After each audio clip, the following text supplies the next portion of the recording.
Today, they sing joyous songs to celebrate the arrival of donations. Water is Life Kenya, a US and Kenyan-based charity, is helping vulnerable families in the pastoral communities affected by drought by giving them new cows, goats and sheep, as well as cash so they can rebuild their lives. The grant program, now in its second year, also provides herders with skills so that they can better cope with the frequent droughts brought on by climate change. We know that people here, happiness is really built on livestock and it's a good asset to have, and also goats give birth. And so you're building your assets. And so we said, okay, the grant will help them have everyday money, money so that they can feed their families, and the goats will be like a savings. Narisain Toki, a 26-year-old widow and mother of 4, is one of the over 30 widows who are each receiving 3 goats and $200 cash grant on this day. Her family lost all their nearly 100 cattle to drought, and Ntoki says she is eager to start over. Today, I am getting some goats that will help me start over and grow them to many more. God will help me multiply them. Koyaso Sunte, also a widow and mother of 6, received her grant last year. She says she used the money to start a bead-making business. I save half of the profit I get from selling beads and set it aside to pay school fees. The money I get is not that much, but it is helping me take care of my family. The record drought killed nearly 10 million livestock across the Horn of Africa, imperiling livelihoods of pastoralists like these Maasais. Water is Life Kenya says while the grant helps only a relative few, it is helping some of those most affected restore some of their lost livelihoods. Juma Majanga, VOA News, Ngong Narok Village, Kenya. And back to our main topic, President-elect Emmerson Mnangagwa told journalists in Harare today that he is improving with time in terms of governing Zimbabwe. He was speaking at this year's edition of the Harare Agricultural Show. Agriculture. It is my sincere belief that year in, year out, we are getting more and more modernized. And this is what it should be. We want to mechanize our agriculture. Even the level of our cattle breeding is excellent. Instead of that, each year when this agricultural show is held, you can see the change from one year to the other.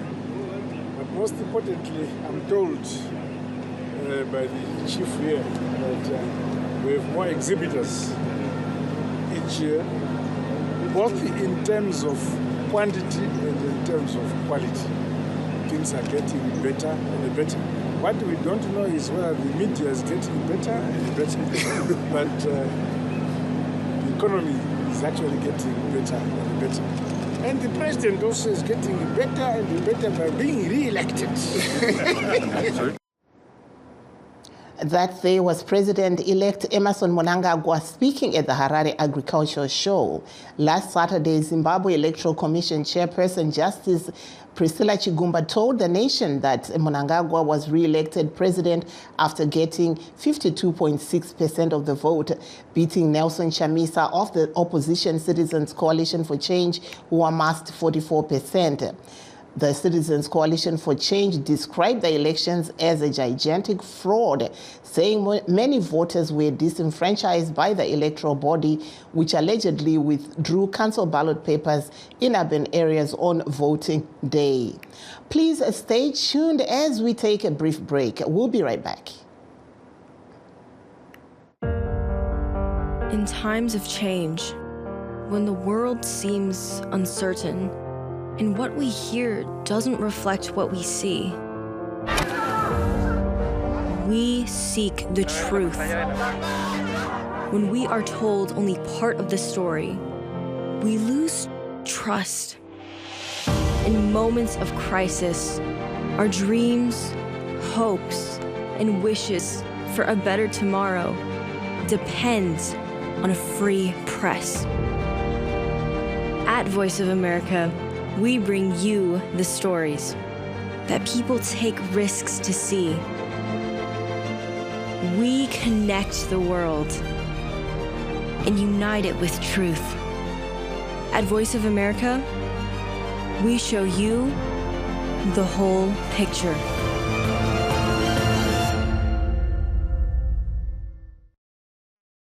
For those that have just joined us, please note that we are streaming live on all our Facebook pages.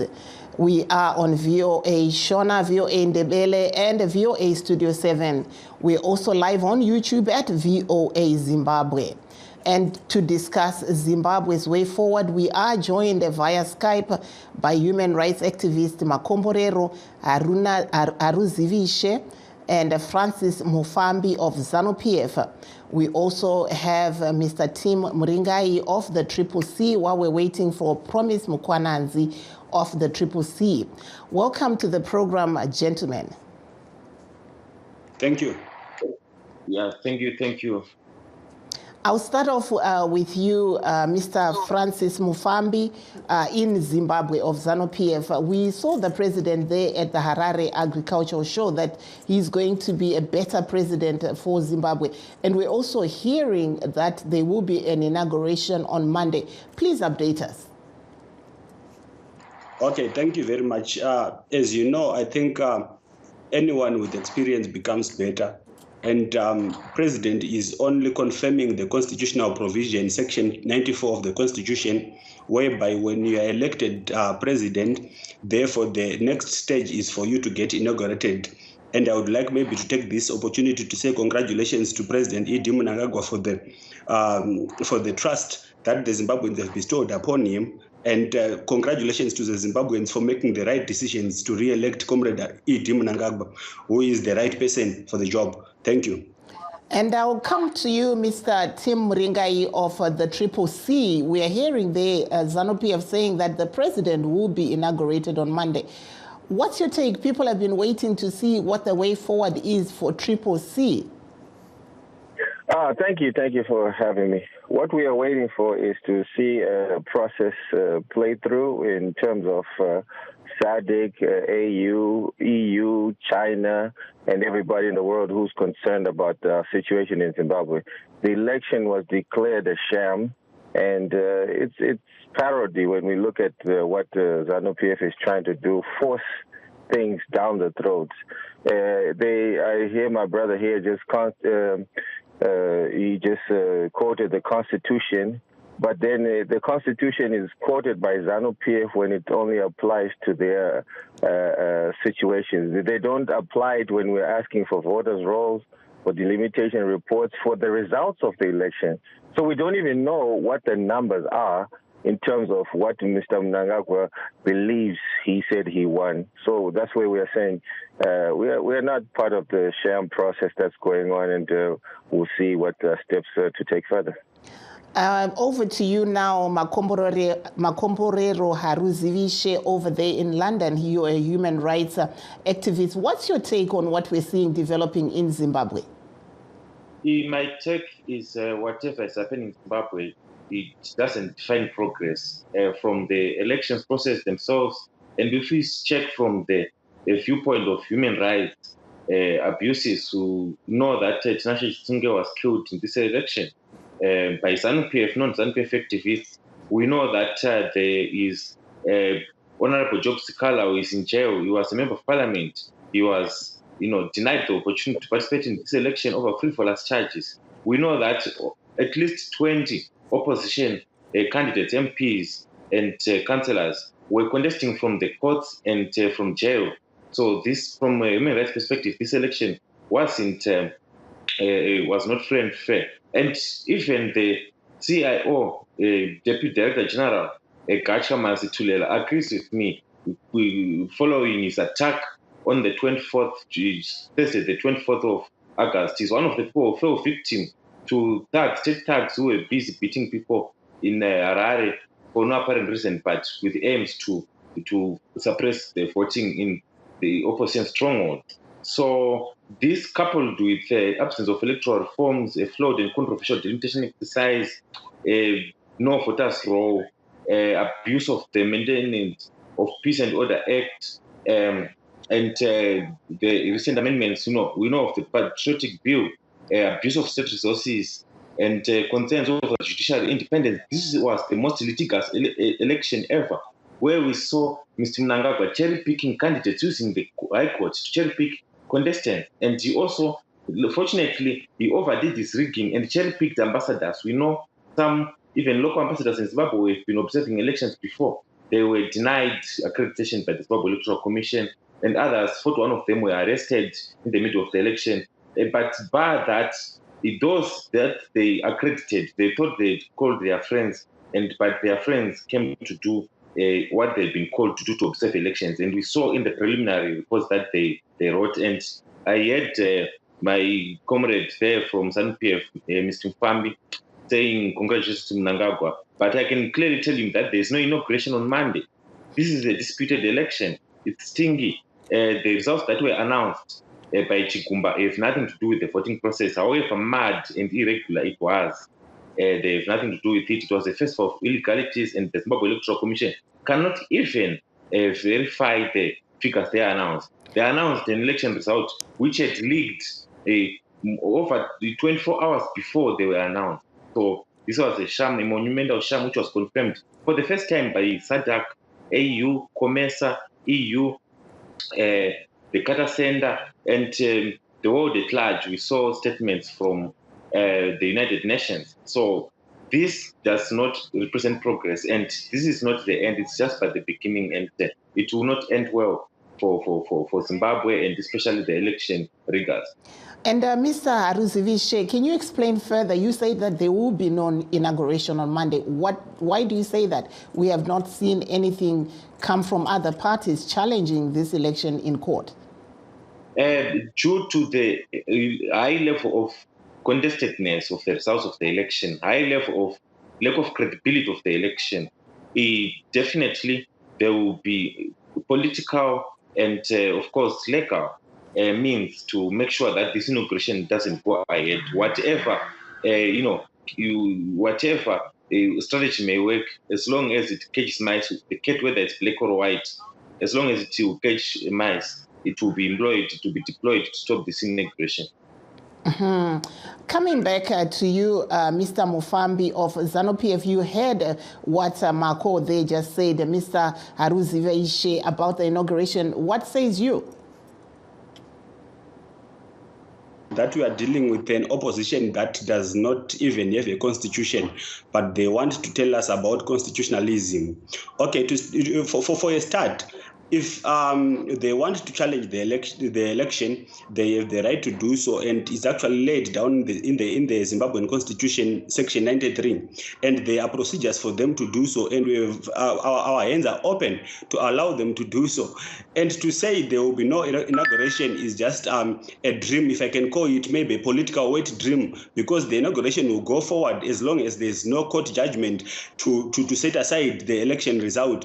And even if it's set aside, there are the timelines that are stipulated within the Constitution under which an inauguration should happen, or the court should decide otherwise. So for them to try and condemn the election simply because of a few irregularities is just sadistic and disheartening. Because look at it, I don't want to go into the politics of the observer missions, because look at it, we had some of the observers which they rely on who are even who have criminal offenses, and they shouldn't actually be observers under normal circumstances. That's the breach of the SADC protocol, to have people like that as observers. So all the other elements of the reports have been responded to by the party. We can speak about delimitation, which is addressed specifically by Section 161 of the Constitution, and ZEC had the final say to do delimitation.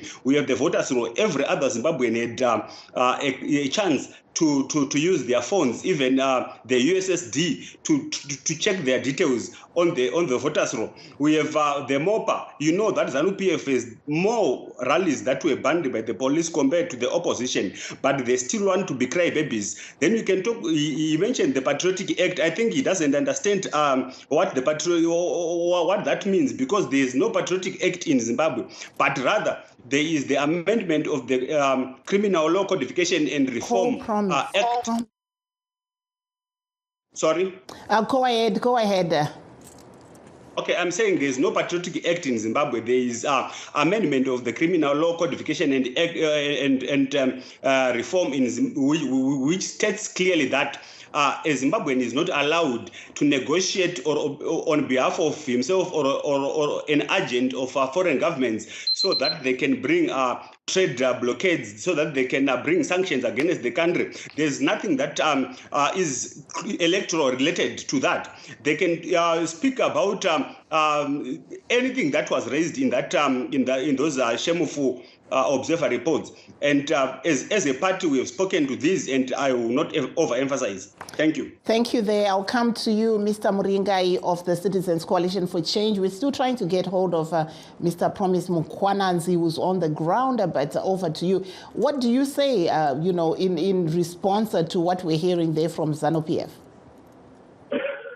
Like I said earlier, it's very clear as day. What we say is ZANU-PF will quote the Constitution when they want to administer what they want to administer. At the moment, we talk to ZANU-PF like I think one man has said it, Mr. Marco. He kind of spelled out everything clearly. That we know that this election has been condemned by the whole world, and ZANU-PF, by trying to just continue on the path of wrongness, and whenever they are not favored, they say everybody's wrong. Like right now, SADC is an organ that was formed in terms to help our countries out in terms of disputes that is happening right now. So now they are calling the observers that came to Zimbabwe illegal, somewhere arrested, somewhere. You see, every time they don't get their way, they want to drag the whole country and the whole region into a fire. We have already seen how Zimbabweans in a peaceful country are immigrating to all these other neighboring countries because of the situations on the ground. What we have said, like the President, Advocate Nelson Chamisa, said, we want peace. We want credible elections so that Zimbabwe can get back on the international scene credibly. So all we want is free and fair elections. That's why we're calling upon brand new elections, and I'm not sure why they continue to say that they will continue doing what the trajectory that they're going through, and they know that nobody in the world, like international banking institutions, with the disputed votes that we have, they will not even look at them. So what we're saying as Zimbabweans, let's sit down and have a new election, which is free, fair, and accredited by everybody. Thank you there, Mr. Tim Muringai. I understand that we're now crossing over to Zimbabwe, to Harare, where we have Promise Mukwananzi, the spokesperson for the Citizens Coalition for Change, ready. Hello and welcome to the program, Mr. Mukwananzi. Thank you very much. Thank you very much. Everybody's waiting to hear what is the way forward. As ZANU-PF, we just heard them saying there will be an inauguration on Monday. Well, the inauguration, just like the election that produced it, is a nullity. And we are still on the same page. We are calling for fresh elections in Zimbabwe. On the basis of the fact that the elections that were conducted did not meet any standard of any democratic free and fair election. And the results that were then announced thereafter were actually fake results. That just cooked figures from the air and announced those figures and announced Nangaza as the winner. And to this day, they are unable to produce, the electoral residue, which shows that how they arrived at the figures that they arrived at. So we have said that we reject this election, we reject the fake announcement of results, and we are calling upon the Zimbabwe Election Commission to be reformed and reconstituted into a body that can conduct free and fair elections, and for SADC to underwrite those elections and the transitional framework to create the necessary reforms so that Zimbabwe will never again have an election whose outcome and whose processes will be disputed. The big question is your party going to court to challenge these results with an impending inauguration? We are considering several options before us, not just the court. The court is under consideration. Political processes, the political route is under consideration. The diplomatic route is under consideration.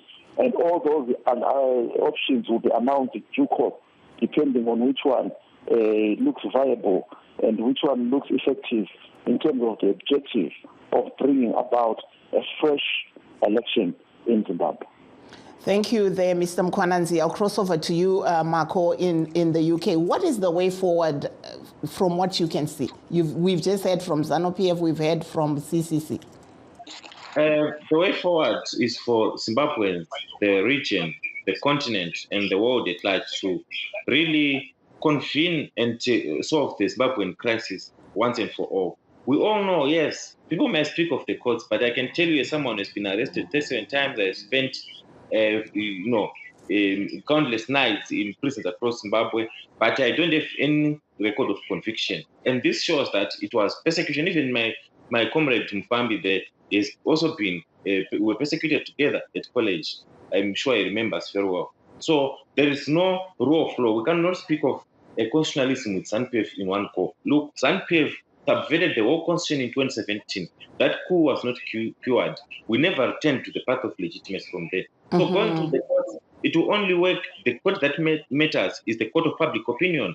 Thank you there. Thank you, Marco. Let me quickly switch to a caller. I will come back to you. Hello, caller Makadi. Aiwa Takasimba, tukutaura nani muri kupi? Nditaura na Blessmo Masingo. Taurai tinzwe. Zimbabwe. Ine maonero angu kumashindakinzi ground is not even, plus mabatiro akaitwa. Hello, Blessing. I think his line has cut off, but Angar Kuti ground is not even. So we'll come back to our caller as soon as we can get a chance, but he seems to have dropped. But Marco, you can continue. Yeah, so my point was, yes, going to court, it will be taking steps exhausting all avenues because we are peace-loving citizens, and I'm sure those who are aggrieved in Zimbabwe, they are peace-loving citizens who want to exhaust all platforms available. But I can tell you that the courts, they are not even, fair. We don't expect them to really bring out anything. If they are to court, anyone is to go to court, it will be maybe to try to appeal to the court, the only court that matters, which is the court of public opinion. Otherwise, there's no way we can expect Chief Justice Malava, who himself, is unconstitutionally the Chief Justice.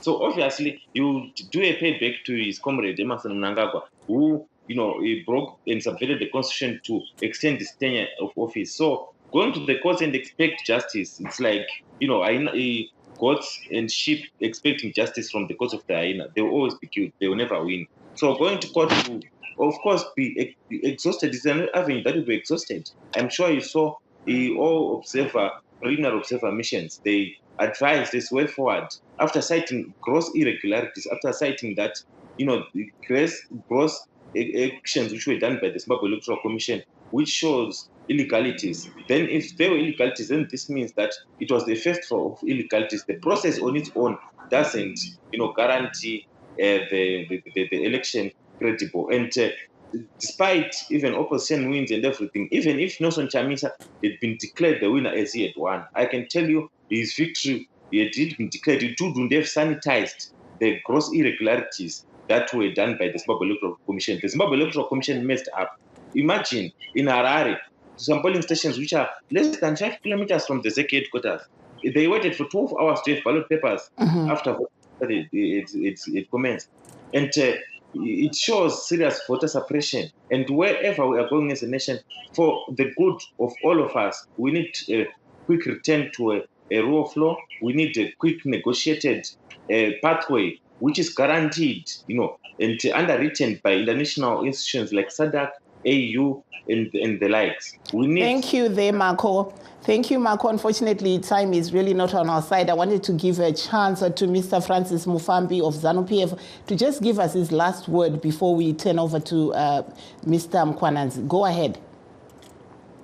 Okay, thank you. You know, the biggest problem that we have is we have a disorganized opposition, an opposition that does not have V11s. If you are going to ask Promise today that how many votes are they saying they got and are they saying they won this election, he doesn't know, and is the spokesperson of the organization. So it shows you what kind of an opposition we are dealing with. They are simply crybabies, but look at it, as a party, we are no longer focused on the election, because the election is done and dusted. We are now focused on the economic package that the president is actually promising the people, the mandate that the president has been given by the people, which is to solve the economic question, to develop infrastructure, to develop the healthcare system, and to maintain peace and stability for the development of Zimbabwe.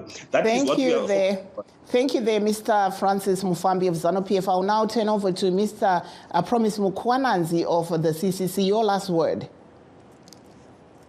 Well, our last words are the same. We want a fresh election in Zimbabwe. We want a legitimate election in Zimbabwe. We want a legitimate government in Zimbabwe, which will not just help Zimbabweans, but will also help the region, which has been overbeared with the burden of Zimbabwe for so many years. These problems must come to an end, and the region has an obligation to help facilitate that transition from bad governance, from dictatorship to a government for everyone. Thank you so much, and that brings us to the end of our show. Signing off in Washington, I'm Marvelous Mhlanga Nyahuye, saying have a very good night and a great weekend ahead.